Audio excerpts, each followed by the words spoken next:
Je suis Patrick Coury et je suis responsable technique pour Eterna. Je suis directeur technique pour la maison Eterna et Porsche Design. Et je vais expliquer maintenant pourquoi est-ce que cette montre n'a pas besoin de valve hélium.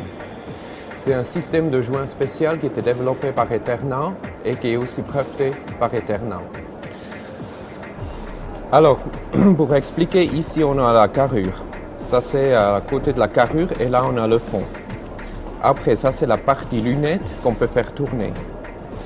Et maintenant, entre la lunette et la carrure, il y a un joint spécial qui a une forme comme un U.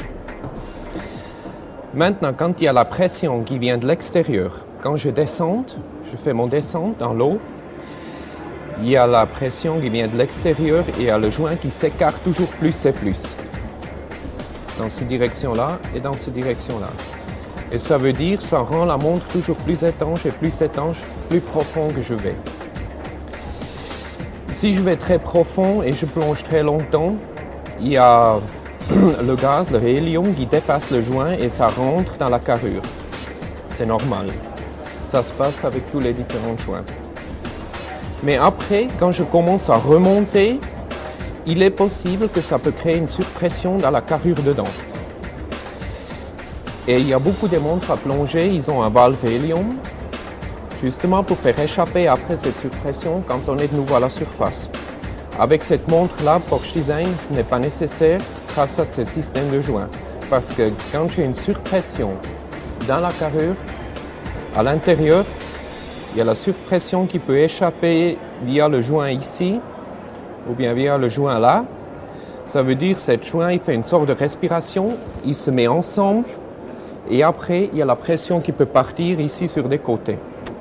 Et c'est pour ça qu'on n'a pas besoin d'une valve hélium, étant donné que c'est le joint qui fait l'équilibrage de la pression.